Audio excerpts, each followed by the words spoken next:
Mise en garde. Prenez avis que les renseignements fournis dans cette vidéo sont présentés avec l'intention d'offrir une ressource fiable pour mieux informer et guider le public en matière de droit de location à usage d'habitation de l'Ontario. Les commentaires et informations partagées sont pertinents dès la date de production qui est le 27 août 2025 et s'appliquent uniquement au droit de la location à usage d'habitation de la province de l'Ontario, car les droits à ces sujets sont différents selon la province. De plus, ces informations sont de nature juridique mais ne devraient pas être traitées comme des avis juridiques. Si vous avez un conflit portant sur votre logement avec d'autres locataires ou avec vos locataires, il est fortement encouragé d'obtenir ces avis juridiques qui s'appliquent à votre situation et si possible d'un professionnel compétent. Pour votre information, nous vous fournissons les coordonnées de plusieurs services juridiques à la fin de cette vidéo. Scénario de base. Sabrina vit en Ontario avec son fils de 10 ans. Après avoir quitté une relation marquée par la violence conjugale, elle trouve refuge dans un logement locatif subventionné. Lors de la signature de la convention de location, elle informe son nouveau locataire qu'une ordonnance restrictive interdit à son ex-conjoint de s'approcher du domicile. Quelques semaines plus tard, le locataire donne les clés du bâtiment à un sous-traitant pour des rénovations qui se trouve à être un cousin de l'ex-conjoint de Sabrina. Celui-ci avertit l'agresseur qui commence à rôler autour de l'immeuble. Sabrina informe les locataires de la situation, mais il minimise le problème en disant « Je ne peux pas contrôler qui traîne dehors ». La peur de croiser son agresseur, combinée à l'indication des locataires, amène Sabrina à ne plus sortir seule. Elle devient anxieuse, dort mal et son fils commence à manquer l'école. Quelques semaines plus tard, une inondation dans la salle de bain endommage le plancher. Malgré plusieurs avis écrits et photos envoyées, le locataire ne possède aucune réparation. L'humidité s'aggrave et les conditions de vie deviennent insupportables. Un jour, sans préavis, le locataire change le serrure, affirmant que c'est pour assurer la sécurité. Sabrina se retrouve alors sans accès à son logement pendant quelques jours, car le locataire n'est pas disponible pour remettre la nouvelle clé à Sabrina. Il refuse ensuite de rembourser les frais d'hôtel qu'elle a dû payer pour 2 nuits. Introduction. Avoir un logement sûr et salubre n'est pas un luxe, c'est un droit fondamental. Or, il arrive qu'un locataire ne respecte pas pleinement ses obligations, laissant un locataire vivre dans des conditions dangereuses, insalubres ou émotionnellement traumatisantes. Dans certains cas, cette négligence aggrave même les risques pour la santé, la sécurité ou la dignité des personnes concernant la loi sur la location à usage d'habitation, offre aux locataires un recours essentiel. La possibilité de demander des redressements pour les torts subis. C'est pourquoi il est crucial de comprendre les redressements disponibles pour faire respecter ses droits, obtenir réparation et surtout retrouver un sentiment de sécurité chez soi. Préavis. Dans cette vidéo, nous employons la terminologie désignée par la loi en Ontario. Alors, nous employons locataire au lieu de propriétaire et convention de location ou simplement convention au lieu de bail.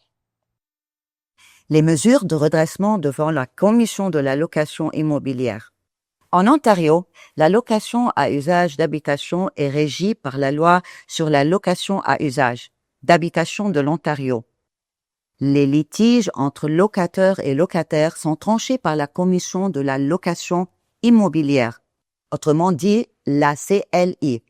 Un locataire peut déposer une requête à la CLI s'il croit que son locataire est responsable pour une omission de faire des réparations nécessaires, une entrave à la jouissance raisonnable, une entrée illégale dans le logement, à couper un service essentiel comme l'électricité, l'accès à l'eau ou le chauffage, à harceler ou intimider le locataire, à illégalement expulser le locataire ou à changer les serrures sans autorisation ou a refusé de fournir les services promis dans le bail.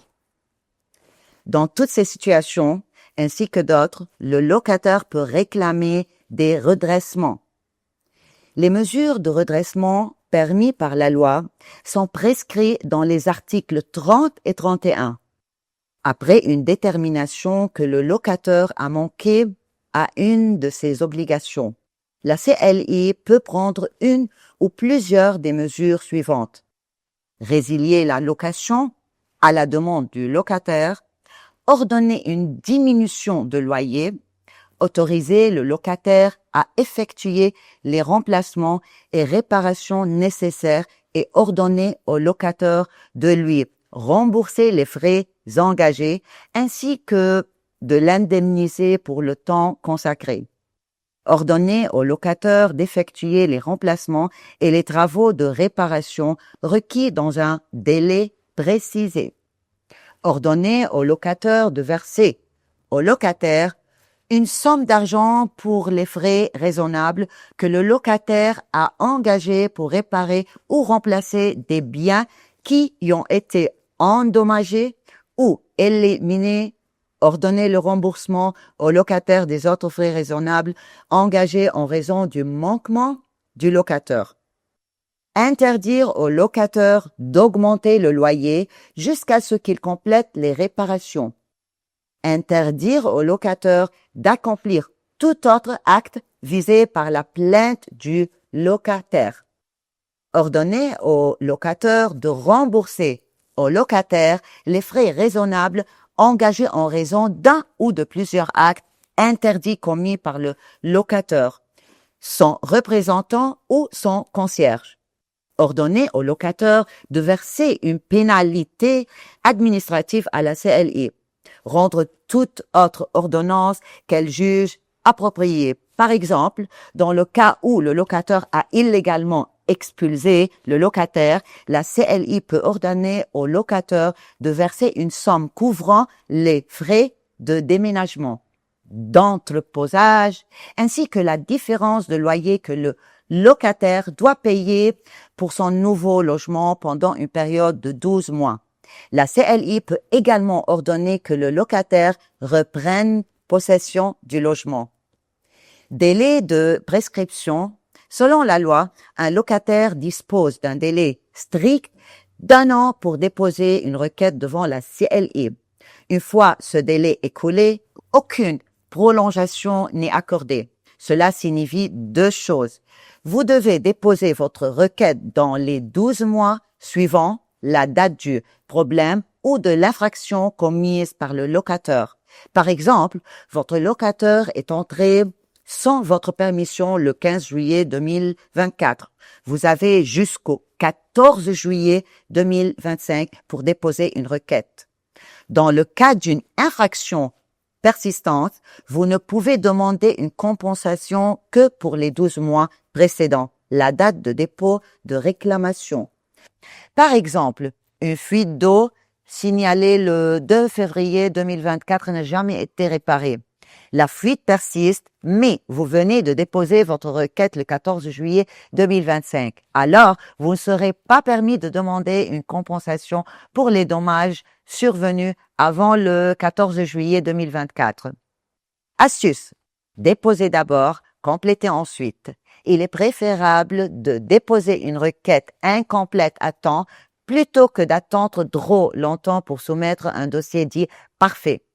Vous pouvez joindre une première version de votre preuve, ajouter d'autres documents plus tard, amender votre requête si de nouveaux faits surviennent.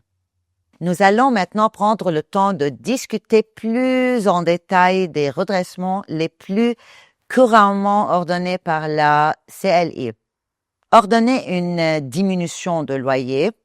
Un locataire paie pour occuper le logement. Mais il ne paie pas seulement pour y vivre, il a aussi le droit d'en jouir pleinement dans des conditions normales de confort, de sécurité et de salubrité.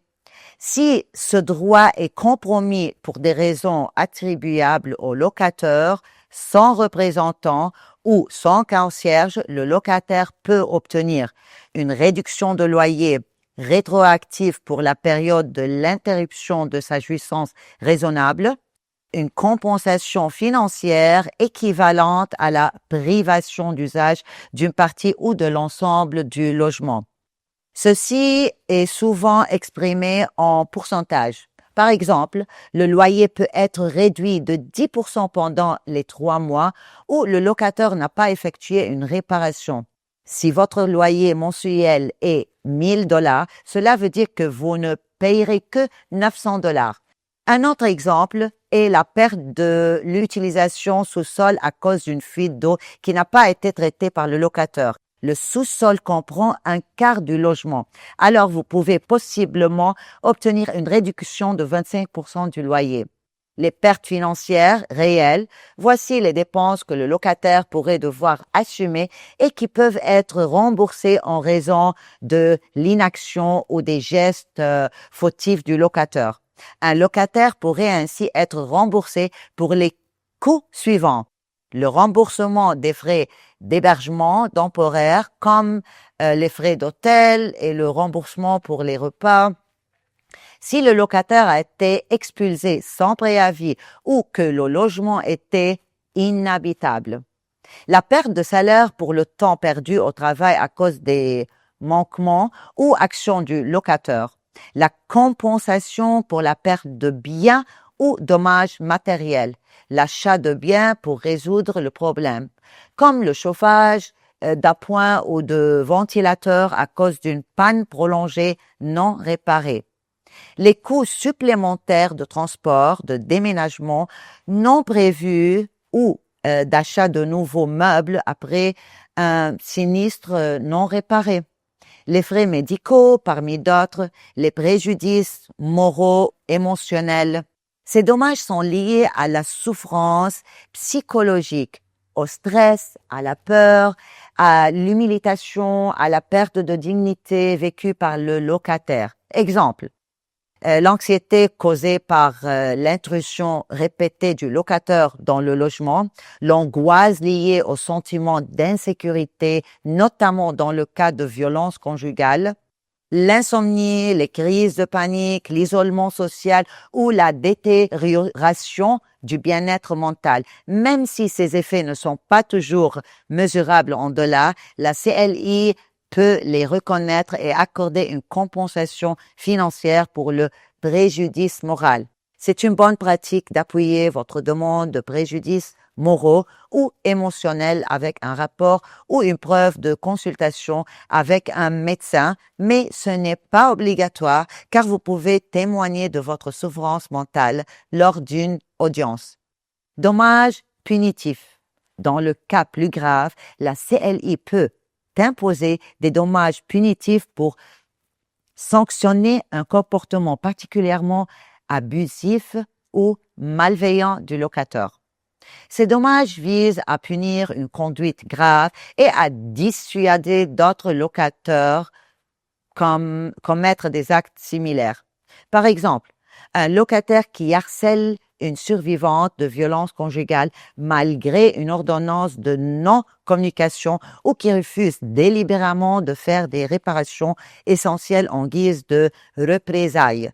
Facteurs qui déterminent les redressements et la compensation devant la CLI. Pour évaluer une réclamation, la CLI s'appuie sur plusieurs principes qui déterminent les redressements à ordonner contre le locataire et le montant de compensation qui est justifié.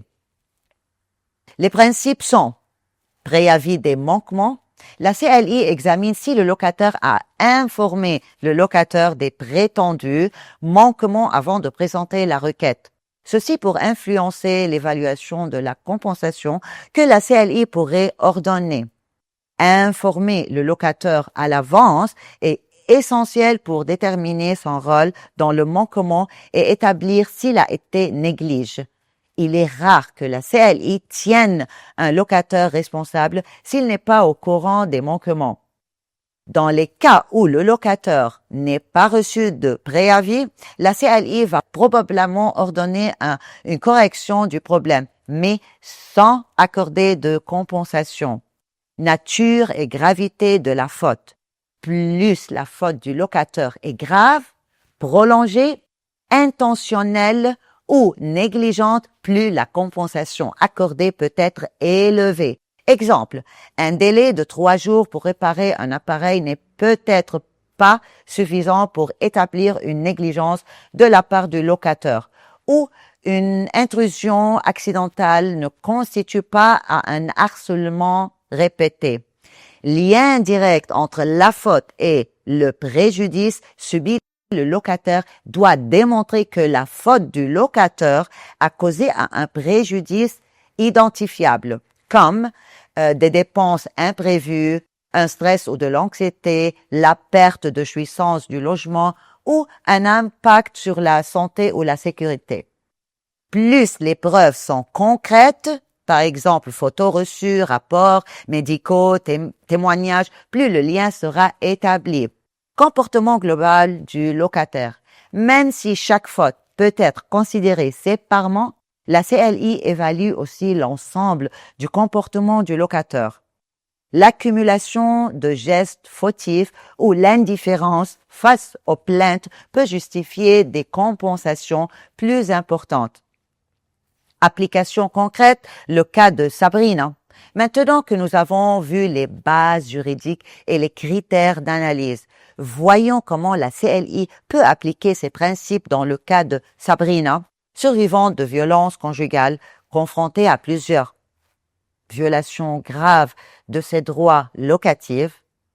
Dans le cas de Sabrina, les fautes commises par le locataire sont multiples et graves, ce qui justifie une demande de redressement dans presque toutes les catégories prévues. Voici comment la CLI pourrait évaluer et compenser chaque aspect de la situation. Entretien non effectué et logement insalubre, Sabrina a signalé à plusieurs reprises une fuite d'eau persistante dans la salle de bain, entraînant une humidité excessive et la formation de moisissures. Le locataire n'a rien fait pendant plusieurs semaines, malgré les avertissements. La compensation possible dans son cas pourrait inclure une réduction rétroactive du loyer pour la durée pendant laquelle la salle de bain était partiellement inutilisable, exemple 25% du loyer sur 2 mois, une somme allant jusqu'à $1,000 pour avoir omis d'effectuer des réparations essentielles ayant un impact sur la santé et la salubrité. Expulsion illégale temporaire. Un jour, sans préavis, le locataire a changé les serrures du logement sous prétexte de sécurité, empêchant Sabrina et son fils d'accéder à leur domicile. La compensation possible pourrait être un remboursement intégral des frais d'hôtel, de repas, de transport ou d'achat de dépannage comme les vêtements, les articles hygiène. Une compensation pour privation d'usage du logement pouvant correspondre à 2 jours de loyer par jour d'exclusion. Un montant additionnel pour les dommages punitifs ou une pénalité administrative si le geste est jugé intentionnel ou insensible. Préjudice émotionnel et moral. Le locataire a fait preuve d'une grande négligence face à la situation de Sabrina, qui avait clairement indiqué qu'elle fuyait un ex-conjoint violent, protégé par une ordonnance de non-communication. En permettant à un proche de l'agresseur d'accéder à l'immeuble, le locataire a mis Sabrina en danger psychologique et a contribué à raviver un traumatisme grave. La compensation possible pourrait être des dommages moraux pour l'anxiété, la peur, l'isolement social, l'impact sur la santé mentale de Sabrina et de son fils. Perte de jouissance du logement. Pendant plusieurs semaines, Sabrina et son enfant ne pouvaient pas utiliser leur logement normalement à cause de la peur constante, l'humidité, la dégradation de la salle de bain, et le sentiment d'insécurité. La compensation possible pourrait être une indemnité globale pour perte de jouissance du logement. Si la CLI juge que Sabrina et son fils ont perdu l'usage complet de leur appartement, elle pourrait ordonner une compensation à 100% du loyer pendant cette période. Dépenses personnelles justifiées. Sabrina a dû assumer plusieurs dépenses imprévues à cause de la négligence du locataire. Les frais d'hôtel lors du changement de serrure, les médicaments ou consultations en santé mentale et le transport alternatif dû à l'isolement. La compensation possible pourrait être remboursement intégral de toutes les dépenses documentées. Il serait important de présenter les factures reçues et prescriptions pour justifier les coûts à réclamer en tant que dépenses imprévues. Conclusion. Les mesures de redressement constituent un mécanisme important de réparation prévu par la loi sur la location à usage d'habitation de l'Ontario. Lorsque un locataire subit un préjudice en raison d'un manquement du locataire à ses obligations, la CLI a des mesures à sa disposition. Ces redressements couvrent l'ensemble des impacts vécus par le locataire, qu'ils soient économiques, psychologiques, physiques ou sociaux, et constituent ainsi un levier fondamental pour rétablir la justice et encourager le respect des droits des locataires en Ontario. Merci d'avoir visionné cette vidéo de Légalement confiante chez moi. Nous espérons qu'elle vous a été utile. Si vous avez des questions ou si vous avez besoin d'aide, n'hésitez pas à nous contacter.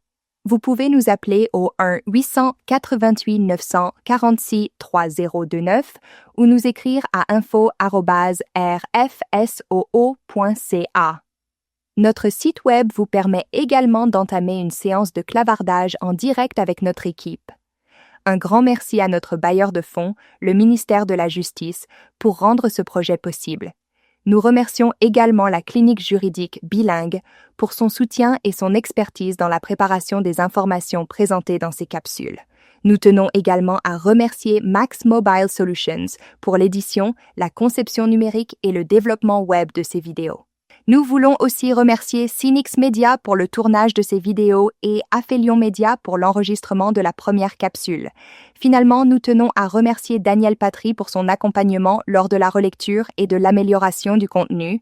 À très bientôt pour une nouvelle capsule de Légalement confiante chez moi.